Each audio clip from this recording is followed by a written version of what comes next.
হাইমচরে চরবরবী union বিএনপির দ্বিবার্ষিক সম্মেলন অনুষ্ঠিত। বিস্তারিত দেখুন ডেস্ক রিপোর্টে।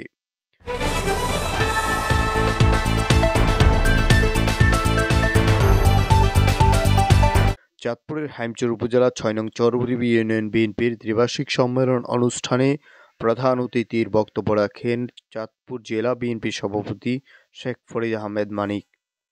শুক্রবার ২১ ফেব্রুয়ারি বিকেলে চরবরবী ইউনিয়নের এমজেএস স্কুল অ্যান্ড কলেজ মাঠে সম্মেলনে ইউনিয়ন বিএনপির সভাপতি সালাউদ্দিন হাওলাদারের সভাপতিত্বে ও সাধারণ সম্পাদক মাহবুবুর রহমান জিতু হাওলাদারের পরিচালনায় বিশেষ অতিথি হিসেবে বক্তব্য রাখেন চাঁদপুর জেলা বিএনপির সাধারণ সম্পাদক অ্যাডভোকেট সেলিমুল্লাহ সেলিম।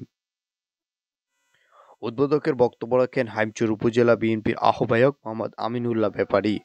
প্রধান বক্তার বক্তব্য রাখেন হাইমচর উপজেলা বিএনপির সদস্য সচিব মোহাম্মদ মাজহারুল ইসলাম শফিক পাটোয়ারি। বিশেষ অতিথি হিসেবে বক্তব্য রাখেন চাঁদপুর জেলা বিএনপির কোষাধ্যক্ষ আব্দুল কাদের ব্যাপারী, চাঁদপুর জেলা ছাত্রদলের সভাপতি ইমাম হোসেন গাজী। অন্যান্যদের মধ্যে বক্তব্য রাখেন চরবরবী ইউনিয়ন বিএনপির সাবেক সভাপতি ও সাবেক ইউপি চেয়ারম্যান হারুনুর রশিদ ভুট্টু, উপজেলা বিএনপির যুগ্ম আহ্বায়ক খোরশেদ আলম কোতোয়াল।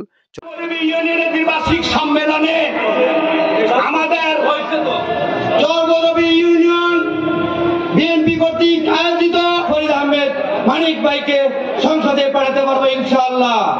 এই বলে আমি হাইমচর উপজেলা বিএনপির সংগ্রামী আহ্বায়ক জনাব আমিনুল্লাহ ব্যাপারী, জনাব শেখ ফরিদ আহমেদ মানিক ভাই উপস্থিত আছেন চাঁদপুর জেলা বিএনপির নেতৃবৃন্দ। এ সময় উপস্থিত ছিলেন জেলা, উপজেলা এবং ইউনিয়নের বিএনপি যুবদল, ছাত্রদল, স্বেচ্ছাসেবক দল, ওলামা দল সহ অন্যান্য সহযোগী সংগঠনের নেতৃবৃন্দ। মাটির মমতায়